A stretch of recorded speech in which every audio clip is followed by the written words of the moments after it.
തകഴി ശിവശങ്കര പിള്ളയുടെ ഏറ്റവും പ്രസിദ്ധമായ മലയാള നോവലുകളിലൊന്നാണ് ചെമ്മീൻ. കഥ നടക്കുന്നത് കേരളത്തിലെ ഒരു കടൽ തീരത്താണ്. ആ കടൽ തീരത്ത് ഒരു ചെറിയ ഗ്രാമമുണ്ട്.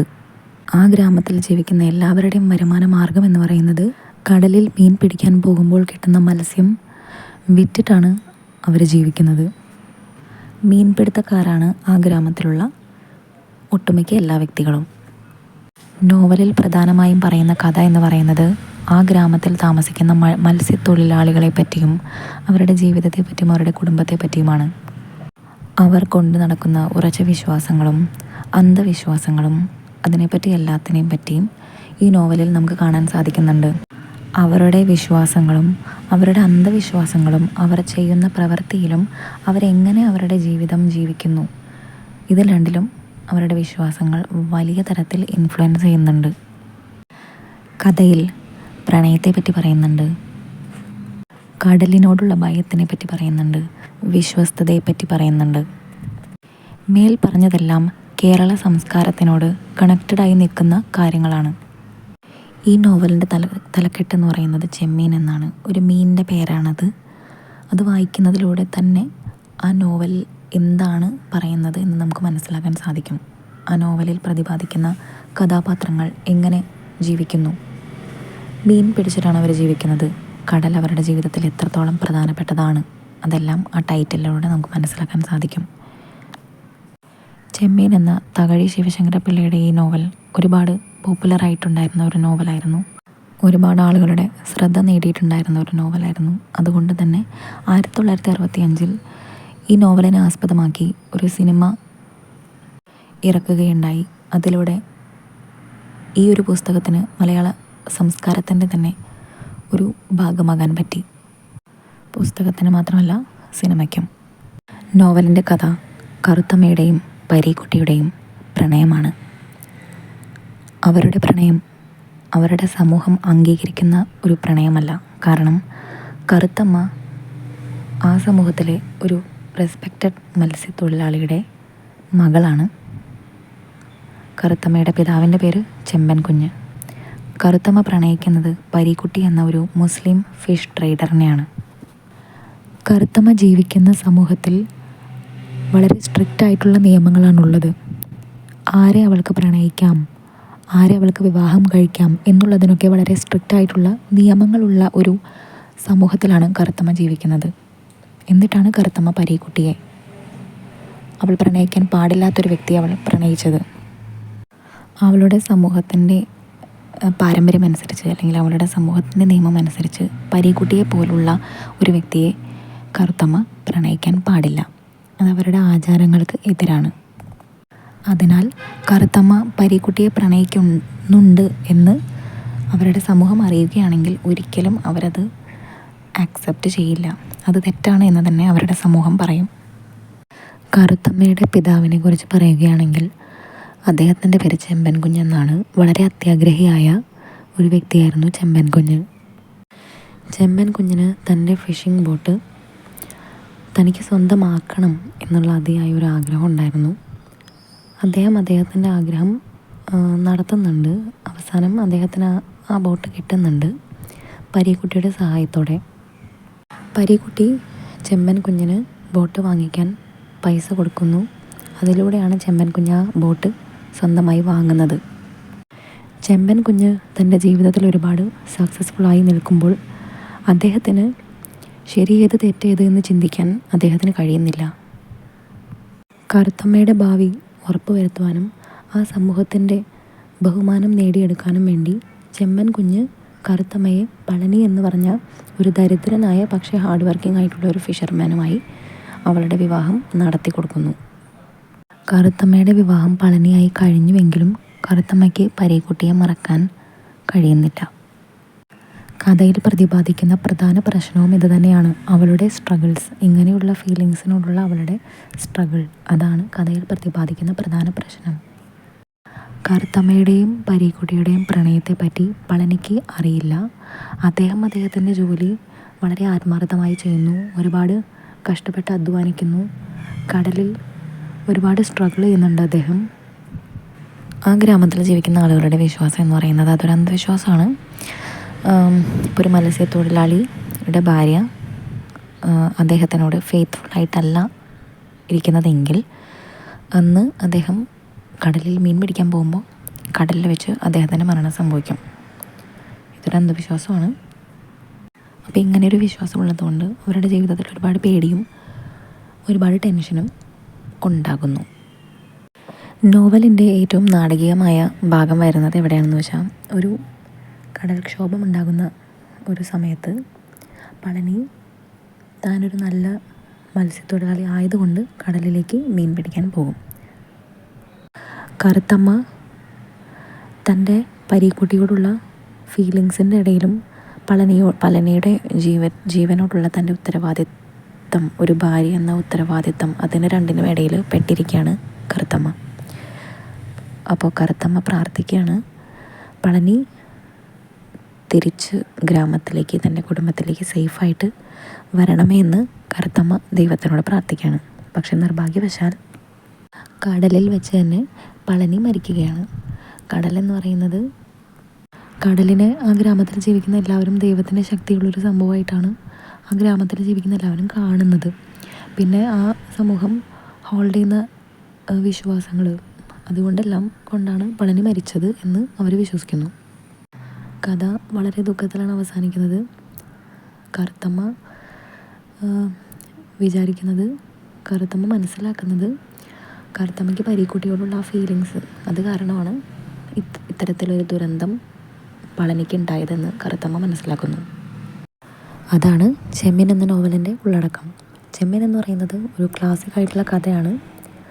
അതിൽ കാണിക്കുന്നത് എങ്ങനെ ആളുകൾക്ക് ഫീൽ ചെയ്യുന്നു, എങ്ങനെ ആളുകൾ ഡീൽ ചെയ്യുന്നു, പ്രണയം, ഉത്തരവാദിത്തങ്ങൾ, സമൂഹത്തിൻ്റെ പ്രതീക്ഷകൾ, അതിനെ എല്ലാത്തിനെയും എങ്ങനെയാണ് ആളുകൾ ഡീൽ ചെയ്യുന്നത്.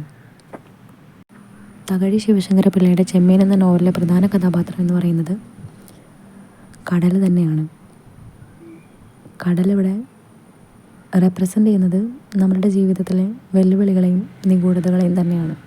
ഈ നോവൽ വായനക്കാർക്ക് കേരളത്തിലുള്ള മത്സ്യത്തൊഴിലാളികളുടെ ജീവിതത്തിനെ പറ്റി പറഞ്ഞു കൊടുക്കുന്നുണ്ട്. അതിലുപരി അന്ധവിശ്വാസങ്ങൾ ബ്രേക്ക് ചെയ്താൽ, നമ്മളുടെ സമൂഹം നമുക്ക് പറഞ്ഞു വെച്ചിട്ടുള്ള നിയമങ്ങളെല്ലാം ബ്രേക്ക് ചെയ്താൽ ഉണ്ടാകാവുന്ന സീരിയസ് ആയിട്ടുള്ള ഇഫക്റ്റുകളെ പറ്റിയും ഇതിൽ പറയുന്നുണ്ട്. ചെമ്മീൻ എന്ന് പറയുന്നത് തകഴി ശിവശങ്കര പിള്ളയുടെ ഏറ്റവും പ്രധാനപ്പെട്ട ഒരു വർക്കാണ് മലയാള സാഹിത്യത്തിലെ. അത് ആളുകളെ കണക്ട് ചെയ്യുന്നുണ്ട്. അതിൽ പ്രതിപാദിക്കുന്ന തീംസും മനുഷ്യരുടെ ഇമോഷൻസും മനസ്സിലാക്കി തന്ന് ആളുകളിലേക്ക് ആ നോവല് ഒരുപാട് കണക്ട് ചെയ്യാനായിട്ട് ഓഥറിന് കഴിഞ്ഞിട്ടുണ്ട്. ഇനി നമുക്ക് ഈ നോവലിൻ്റെ ഒരു അനാലിസിസ് പോലെ നോക്കാം, ഒരു വിശകലനം എന്ന രീതിയിൽ. ആദ്യം നമുക്ക് ഈ നോവലിലെ കഥാപാത്രങ്ങളെ നോക്കാം. ആദ്യമായി കറുത്തമ്മ ഈ നോവലിലെ ഒരു പ്രധാന കഥാപാത്രമാണ്. ഒരു കോംപ്ലക്സ് ആയിട്ടുള്ള കഥാപാത്രമാണെന്ന് നമുക്ക് വേണമെങ്കിൽ പറയാം.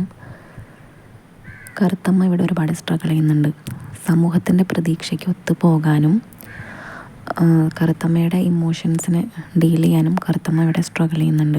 കറുത്തമ്മയ്ക്ക് പരീക്കുട്ടിയോടുള്ള പ്രണയവും പളനിയോടുള്ള ഒരു ഭാര്യ എന്ന നിലയിലുള്ള അവളുടെ ഉത്തരവാദിത്വവും അതെല്ലാം അവളുടെ മനസ്സിലൊരു കോൺഫ്ലിക്റ്റ് നടന്നുകൊണ്ടിരിക്കുകയാണ്. അതാണ് ഈ നോവലിൻ്റെ ഒരു ടെൻഷൻ എന്ന് പറയുന്നത്. പിന്നെ കഥ അവസാനിക്കാൻ പോകുന്ന ആ സമയത്ത് കറുത്തമ്മയുടെ സ്വയം റിയലൈസേഷൻ, അതായത് അവരുടെ പ്രവൃത്തി കാരണമാണ് പളനിയുടെ ജീവിതം നഷ്ടപ്പെട്ടത്, അത് കറുത്തമ്മ മനസ്സിലാക്കുന്നുണ്ട്. അതെല്ലാം ഹൈലൈറ്റ് ചെയ്യുന്നത് അവളുടെ ട്രാജിക് ഫ്ലോ ആണ്. ഹർ ഇനബിലിറ്റി, അവളുടെ കഴിവില്ലായ്മ to reconcile her desires with her responsibilities. അടുത്ത കഥാപാത്രമാണ് പളനി. പളനി ഒരു മത്സ്യത്തൊഴിലാളിയാണ്. വളരെ കഠിനാധ്വാനിക്കുന്ന ഒരു മത്സ്യത്തൊഴിലാളിയാണ്. തൻ്റെ തൊഴിലിനോട് വളരെ ഡെഡിക്കേഷൻ കാണിക്കുന്ന ഒരു മത്സ്യത്തൊഴിലാളിയാണ് പളനി. അദ്ദേഹത്തിൻ്റെ ജോലി ചെയ്തു പോകുന്നു. തൻ്റെ കഠിനാധ്വാനം കൊണ്ട് തൻ്റെ കുടുംബത്തെ നോക്കുന്നു പളനി. പക്ഷേ അദ്ദേഹത്തിന് ഇവിടെ കറുത്തമ്മയുടെ പാസ്റ്റിനെ പറ്റി അറിയില്ല എന്ന് പറയുന്നത് ഈ കഥയുടെ ഒരു ദുരന്ത ഭാഗമായിട്ടാണ് കാണിക്കുന്നത്. അദ്ദേഹത്തിൻ്റെ ക്യാരക്ടറിനെ റെപ്രസെൻ്റ് ചെയ്യുന്നത് ഒരു കഠിനാധ്വാനം ചെയ്യുന്ന, പക്ഷെ അദ്ദേഹം ചെയ്യുന്ന കഠിനാധ്വാനത്തിന് അദ്ദേഹത്തിൻ്റെ സമൂഹത്തിൽ നിന്നൊരു അംഗീകാരം കിട്ടുന്നില്ല. അടുത്ത കഥാപാത്രം പരീക്കുട്ടിയാണ്. പരീക്കുട്ടി ഒരു പാഷനേറ്റ് ആയിട്ടുള്ള ഒരു കെയറിങ് ആയിട്ടുള്ള ഒരു വ്യക്തിയായിട്ടാണ് ഈ നോവലിൽ ചിത്രീകരിച്ചിരിക്കുന്നത്. അദ്ദേഹത്തിന് കറുത്തമ്മയുടെ പ്രണയമാണ്. സമൂഹം അദ്ദേഹത്തിൻ്റെ പ്രണയത്തെ അംഗീകരിക്കുന്നില്ല എങ്കിലും അദ്ദേഹം കറുത്തമ്മയെ പ്രണയിക്കുന്നു. അത് അദ്ദേഹത്തിൻ്റെ ഡീപ്പ് ഇമോഷണൽ നേച്ചറിനെയാണ് കാണിക്കുന്നത്. അദ്ദേഹം കറുത്തമ്മയുടെ പിതാവായ ചെമ്മൻ കുഞ്ഞിനെ സഹായിക്കാൻ ഉണ്ടാകുന്ന അദ്ദേഹത്തിൻ്റെ റോളും കറുത്തമ്മയോടുള്ള അദ്ദേഹത്തിൻ്റെ പ്രണയം ഫുൾഫിൽ ആകാതെ പോയ കാര്യവും അദ്ദേഹത്തിൻ്റെ കഥാപാത്രത്തിന് ലെയേഴ്സായിട്ട് ആഡ് ചെയ്യുന്നുണ്ട്.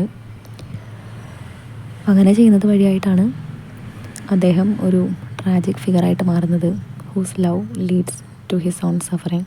അദ്ദേഹത്തിൻ്റെ പ്രണയം കാരണം അദ്ദേഹം തന്നെ സഫർ ചെയ്ത് ജീവിക്കേണ്ടി വരുന്നു. അടുത്ത കഥാപാത്രം ചെമ്മൻ കുഞ്ഞാണ്. ചെമ്മൻ കുഞ്ഞ് ഒരുപാട് അത്യാഗ്രഹിയായ ഒരു കഥാപാത്രമാണ്. അദ്ദേഹത്തിൻ്റെ ആഗ്രഹം എന്ന് പറയുന്നത് ഒരു ഫിഷിംഗ് ബോട്ട് സ്വന്തമാക്കുക എന്നുള്ളതാണ്. അദ്ദേഹത്തിൻ്റെ തീരുമാനം കറുത്തമ്മയുടെ വിവാഹം അദ്ദേഹത്തിൻ്റെ ലക്ഷ്യം അദ്ദേഹത്തിൻ്റെ ആഗ്രഹത്തിലൂടെ കറുത്തമ്മയുടെ വിവാഹം നടത്തണം. കറുത്തമ്മയുടെ സന്തോഷമല്ല, അദ്ദേഹത്തിൻ്റെ സന്തോഷമാണ് അദ്ദേഹം നോക്കി കറുത്തമ്മയുടെ വിവാഹം അദ്ദേഹം അറേഞ്ച് ചെയ്യുന്നത്. അദ്ദേഹത്തിൻ്റെ ക്യാരക്ടറോടെ കാണിക്കുന്നത്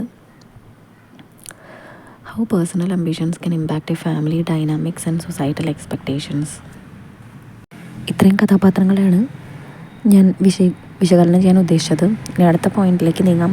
കൾച്ചറൽ കോണ്ടെക്സ്റ്റ്, സംസ്കാരം. ആദ്യത്തെ കാര്യം എന്ന് പറയുന്നത് അവിടുത്തെ കൾച്ചർ അതൊരു ഫിഷിംഗ് കമ്മ്യൂണിറ്റിയാണ്. അതൊരു മത്സ്യത്തൊഴിലാളികളുടെ സമൂഹമാണ്. രണ്ടാമത്തെ പോയിന്റ് എന്ന് പറയുന്നത് സംസ്കാരത്തിനെ പറ്റി പറയുന്നത് സൂപ്പർസ്റ്റിഷൻസ് ആൻഡ് ട്രഡീഷൻസ്, അന്ധവിശ്വാസങ്ങളും പാരമ്പര്യവും. കേരളത്തിൽ ജീവിക്കുന്ന മത്സ്യത്തൊഴിലാളികളുടെ സംസ്കാരവും അവരുടെ ജീവിതവും ഈ നോവലിലൂടെ എടുത്തു കാണിക്കുന്നുണ്ട്. ആ സമൂഹത്തിന് കടലിനോടുള്ള അവരുടെ ആത്മബന്ധവും അവരുടെ ആചാരങ്ങളും അവരുടെ ജീവിത രീതിയും ഈ കഥയിലെ പ്രധാന ഭാഗമാകുന്നു. കടലെന്ന് പറയുന്നത് ഒരു ഫിസിക്കലായിട്ടുള്ളൊരു എൻറ്റിറ്റി ആയിട്ട് മാത്രമല്ല അവർ കാണുന്നത്, മറിച്ച് അവരുടെ സംസ്കാരത്തിൻ്റെ ഒരു ചിഹ്നമായിട്ടാണ്. Representing both sustenance and peril. അവർ ഹോൾഡ് ചെയ്യുന്ന ഒരുപാട് അന്ധവിശ്വാസങ്ങളുണ്ട്. അവരുടെ മത്സ്യത്തൊഴിലാളികളുടെ സമൂഹം ഹോൾഡ് ചെയ്യുന്ന ഒരുപാട് അന്ധവിശ്വാസങ്ങളുണ്ട്. അതും ഈ കഥയിലെ ഒരു പ്രധാനപ്പെട്ട ഭാഗം വഹിക്കുന്നുണ്ട്. ഏറ്റവും വലിയ അന്ധവിശ്വാസം അവർ ഹോൾഡ് ചെയ്യുന്നത് എന്താണെന്ന് പറഞ്ഞാൽ ഒരു മത്സ്യത്തൊഴിലാളിയുടെ ഭാര്യ തൻ്റെ ഭർത്താവിനോട് ഫെയ്ത്ത്ഫുള്ളായിട്ട് നിന്നില്ലെങ്കിൽ അദ്ദേഹത്തിന് കടലിലേക്ക് പോകുമ്പോൾ കടലിൽ വെച്ച് അദ്ദേഹം മരിക്കും. ഈ ഒരു വിശ്വാസം, this belief adds a layer of fatalism to the story as characters' actions are often guided by these superstitions.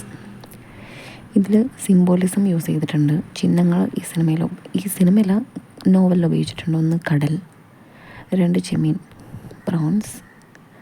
കടലിനെ പറ്റി പറയുന്നത് കടൽ ഇവിടെ സൂചിപ്പിക്കുന്നത് ജീവിതവും മരണവും രണ്ടുമാണ്. കടൽ അവരുടെ സമൂഹത്തിൻ്റെ പ്രധാന വരുമാന മാർഗവും ജീവിത മാർഗവും ഏറ്റവും വലിയ അപകടവുമായിട്ട് കടലിനെ റെപ്രസെൻ്റ് ചെയ്യുന്നുണ്ട്. കടലിൻ്റെ മൂഡ് റിഫ്ലക്റ്റ് ചെയ്യുന്നത് കഥാപാത്രങ്ങളുടെ എമോഷണൽ സ്റ്റേറ്റാണ്. അതുമാത്രമല്ല നോവലിൻ്റെ പ്രധാനപ്പെട്ട തീമിനെയും കടലിൻ്റെ മൂഡ് റിഫ്ലക്റ്റ് ചെയ്യുന്നു. കടൽ എപ്പോഴും ശാന്തമായിട്ടല്ല ഇരിക്കാം, കടൽ കോപിക്കും. അതെല്ലാം കഥാപാത്രങ്ങളുടെ എമോഷണൽ സ്റ്റേറ്റിനെ റിഫ്ലക്റ്റ് ചെയ്യുന്നു. നോവലിൻ്റെ ടൈറ്റിൽ എന്ന് പറയുന്നത് ചെമ്മീൻ എന്നാണ്. ചെമ്മീൻ ഒരു മീനിൻ്റെ പേരാണ്. അതിലൂടെ അത് വായിക്കുമ്പോൾ നമുക്ക് മനസ്സിലാവും നോവൽ മൊത്തത്തിൽ എന്തിനെ പറ്റിയാണ് പറയുന്നതെന്ന്. മീൻ മത്സ്യത്തൊഴിലാളികളുടെ അവരുടെ കമ്മ്യൂണിറ്റിയുടെ മെയിൻ സോഴ്സ് ഓഫ് ഇൻകമാണ്. അതിൽ നിന്നാണ് അവർക്ക് വരുമാനം കിട്ടുന്നത്. മീൻ എന്ന് പറയുന്നത് കഥാപാത്രങ്ങളെ ആയിട്ട് ലിങ്ക് ചെയ്യുന്ന ഒരു പ്രധാന ഘടകമായിട്ടാണ് ഇവിടെ കാണിക്കുന്നത്. കാരണം അവർക്ക് പൈസ കിട്ടുന്നത് അതിലൂടെയാണ്. പിന്നെ ചെമ്മീൻ എന്ന് പറയുന്നത് അവരുടെ പ്രോസ്പെരിറ്റീനെ സിംബലൈസ് ചെയ്യുന്നു. അവരുടെ കഷ്ടപ്പാടുകളെ അതിനെല്ലാത്തിനെയും സിംബലൈസ് ചെയ്യുന്നുണ്ട് പ്രോൺസ് എന്ന് പറയുന്നത്. കഥയുടെ സെറ്റിംഗ് എന്ന് പറയുന്നത് നടക്കുന്നത് കേരളത്തിലെ ഒരു മത്സ്യത്തൊഴിലാളികൾ ജീവിക്കുന്ന ഒരു ഗ്രാമത്തിലാണ്. കടലാണ് ഈ കഥയിലെ ഏറ്റവും പവർഫുൾ ആയിട്ടുള്ളൊരു symbol, representing with the source of life and the potential for death. ചെമ്മീൻ എന്ന് പറയുന്നത് ഒരു കഥ മാത്രമല്ല, കഥയേക്കാൾ ഉപരി അത് മനുഷ്യരുടെ ഓരോ അവസ്ഥകളെ പഠിക്കുന്ന ഒരു സംഭവമാണ്. അത് കേരളത്തിലെ ഒരു സ്മോൾ ഫിഷിംഗ് വില്ലേജിൽ നടക്കുന്ന ഒരു കഥയായിട്ടാണ് നോവലിൽ കാണിക്കുന്നത് തന്നെ. ഒരു വ്യക്തി വ്യക്തിപരമായി ഒരുപാട് സ്ട്രഗിൾസ് അനുഭവിക്കുന്നുണ്ടാകും. അത് അവർ ജീവിക്കുന്ന സമൂഹത്തിൻ്റെ കൾച്ചർ അവർ കൊടുക്കുന്ന പ്രഷറിനെ പറ്റിയും സമൂഹം അവർ കൊടുക്കുന്ന പ്രഷറിനെ പറ്റിയും അത് രണ്ടും ബ്ലെൻഡാകുന്ന രീതിയിലാണ് ഈ നോവലിൽ കാണിച്ചിരിക്കുന്നത്. ഒരാൾ വ്യക്തിപരമായി എന്താണ് ആഗ്രഹിക്കുന്നത്, പക്ഷേ സമൂഹം എന്താണ് എക്സ്പെക്റ്റ് ചെയ്യുന്നത്, അത് രണ്ടും തമ്മിലുള്ളൊരു കോൺഫ്ലിക്റ്റിൻ്റെ ഒരു ടൈംലെസ് റിഫ്ലക്ഷനാണ് ഈ നോവലിൽ നമുക്ക് കാണാനായിട്ട് സാധിക്കുന്നത്. കടൽ ഒരു ഏറ്റവും പവർഫുള്ളായിട്ടുള്ളൊരു സിമ്പിളായിട്ടാണ് ഈ നോവലിൽ ചിത്രീകരിച്ചിരിക്കുന്നത്. മാത്രമല്ല ചെമ്മീനും ഒരു പവർഫുള്ളായിട്ടുള്ളൊരു സിമ്പിളായിട്ടാണ് നോവലിൽ കാണിച്ചിരിക്കുന്നത്. അത് രണ്ടിൻ്റെയും ഉപയോഗം, ആ രണ്ട് സിമ്പിൾസിൻ്റെ ഉപയോഗം കഥയുടെ ആഴത്തിന്, കഥയുടെ ഡെപ്ത് കൂട്ടുന്നു. അതുകൊണ്ട് തന്നെ മലയാള സാഹിത്യത്തിൽ ഏറ്റവും പ്രധാനപ്പെട്ട ഒരു സാഹിത്യമായിട്ട് ചെമ്മീൻ മാറുന്നു. ഇന്നത്തെ ഈ വീഡിയോ നിങ്ങൾക്ക് ഇഷ്ടപ്പെടുകയാണെങ്കിൽ തീർച്ചയായും സബ്സ്ക്രൈബ് ചെയ്യുക, ലൈക്ക് ചെയ്യുക, നിങ്ങളുടെ കൂട്ടുകാരിലേക്ക് ഈ വീഡിയോ എത്തിക്കുക. നന്ദി, നമസ്കാരം.